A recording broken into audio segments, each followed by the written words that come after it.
Buenas tardes, mi nombre es María Paula Mantilla Arias. Yo soy Camilo Andrés López Sarmiento. Somos estudiantes de la UPTC del programa de Ingeniería Electrónica sede Tunja. Vamos a presentar el desarrollo de nuestro microprocesador embebido en FPGA. Se requiere realizar el diseño de un procesador embebido bajo la estructura mostrada en pantalla que permita multiplicar por 5 una entrada nombrada como A. Esta operación debe ser cíclica. Esto quiere decir que si A cambia, el resultado debe cambiar sin necesidad de resetear o apagar el sistema. Este es nuestro diagrama de bloques. Tenemos la unidad de control, la cual nos va a permitir el flujo de datos. También tenemos un flujo en el set de instrucciones, las cuales van a estar almacenadas en la memoria.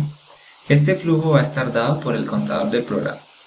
Para ubicar las instrucciones tenemos el registro de direcciones y para recuperar la información de esta dirección tenemos el registro de datos. El registro de instrucciones le indica a la unidad de control qué sentencia se debe ejecutar.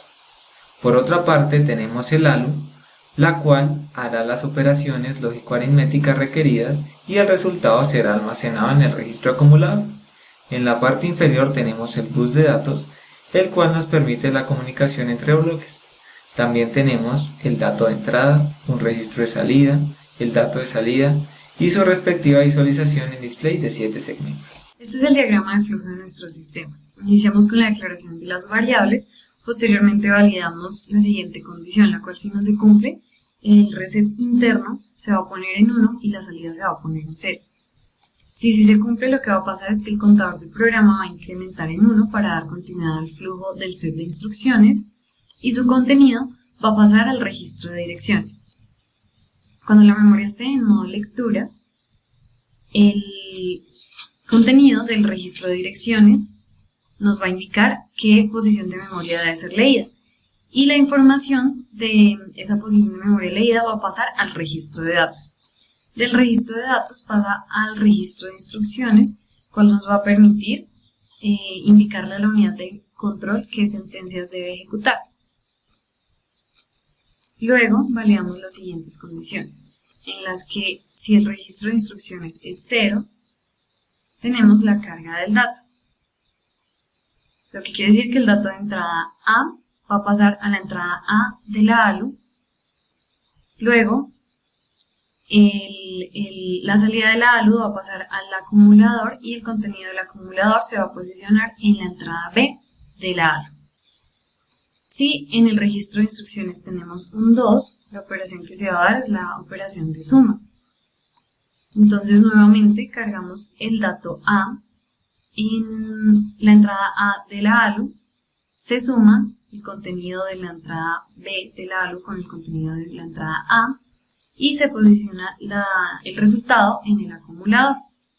Y nuevamente por el lazo de retroalimentación el contenido del acumulador va a pasar a la entrada B de la ALU.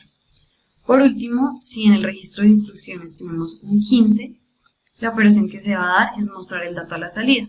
Esta consiste en que el contenido del acumulador pase al registro de salida, del registro de salida pasa a B, que es nuestro dato de salida, el cual se va a visualizar en los displays 7 segmentos, y el reset interno se va a poner en 1, esto para que el proceso sea cíclico. Para la revisión del código VHDL, iniciamos con el archivo TOP, el cual nos permite la interacción entre todos los bloques del sistema. Este consta de 3 entradas y una única salida. Las siguientes salidas que vemos corresponden a la visualización en 7 segmentos. Se generaron salidas de prueba para verificar el funcionamiento del procesador en diferentes partes. Y en cuanto a la arquitectura, tenemos la generación también de diferentes señales que permiten la comunicación entre bloques. Iniciamos con las instanciaciones, primero de la unidad lógico-aritmética, donde podemos observar que se asignan sus respectivas variables de entrada y salida a las señales creadas. Así, para el buffer de datos, el registro de salida, el registro de direcciones, el registro de datos, el acumulador, el registro de instrucciones, el contador de programa, la memoria RAM y la máquina de estados que compone a la unidad de control vista en el diagrama de bloques. Esta máquina de estados tiene una salida nombrada como órdenes, la cual es un vector que se va a repartir entre los distintos bloques según se requiera en la operación. Se asignan las señales de prueba, las salidas de prueba creadas y por último tenemos la instanciación del bloque de visualización de display en 7 segmentos. Para la máquina de estado vamos a tener 4 entradas y 3 salidas. Luego vamos a declarar todas las variables de los estados que se requieren. Cada estado se va a ejecutar en un flanco de subida secuencialmente. Aquí vamos a tener el opcode, que es los códigos o las instrucciones que van a llegar desde la memoria. Para este caso solo vamos a utilizar 3 de ellas, la cual es cargar, sumar y mostrar el dato a la salida. Igualmente todas las otras instrucciones funcionan de manera correcta. Con respecto al bloque de memoria tenemos la siguiente descripción, donde observamos que es una memoria genérica, es decir, que podemos definir el ancho de palabra y la cantidad de líneas de direccionamiento, que define a su vez pues, la cantidad de localidades de memoria que va a tener. Se definen las variables de entrada y la única variable de salida, que corresponde con el registro de datos. Se define el tipo de memoria, que va a estar dado por los parámetros que se den en la parte superior. Y contamos con un process, el cual está dado por el set de instrucciones del procesador para que cumpla la función requerida. Luego tenemos el procedimiento para llevar a cabo la lectura de la posición de memoria que dé el registro de direcciones y posteriormente esa información que es leída pase al registro de datos.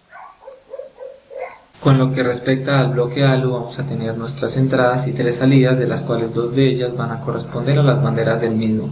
Tenemos declaradas unas señales las cuales van a funcionar internamente en el ALU. Después tenemos el process, en el cual se van a ejecutar todas las sentencias lógico-aritméticas que se requieren, lo que es cargar el dato, las operaciones lógicas AND, OR, NOT, XOR, operaciones matemáticas de decremento, incremento, suma y subtracción. Con respecto al contador del programa PC, se tiene esta descripción en la que obviamente funciona como un contador que se inicializa en 0 y con cada flanco de subida va a ir incrementando en 1 para recorrer el set de instrucciones.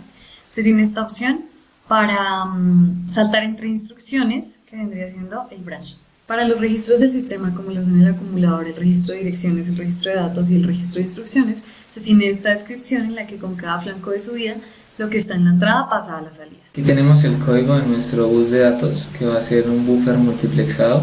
Aquí, como podemos ver, tenemos todas las entradas y una única salida. Esta salida se va a compartir con los demás bloques. También tenemos una selección, la cual va a estar dada por la unidad de control. La arquitectura va a ser una arquitectura de un multiplexor común. Y aquí se van a seleccionar, dependiendo de la selección, pues va a salir una única salida. Aquí tenemos el código de la visualización, que va a ser un bloque de binario a 7 segmentos. Este va a estar instanciado con bloques de binario ABCD y de ABCD a display 7 segmentos. Una vez analizado todo el código, procederemos a compilar el mismo para observar que funciona correctamente y no presenta ningún error.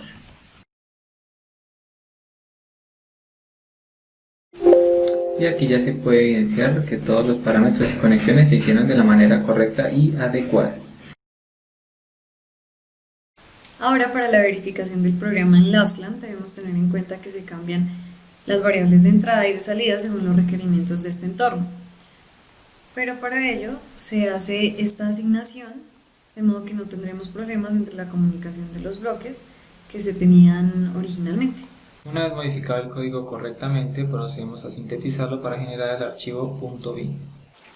Aquí se puede observar que el programa fue correctamente verificado y compilado, así que le enviamos a la FPGA virtual.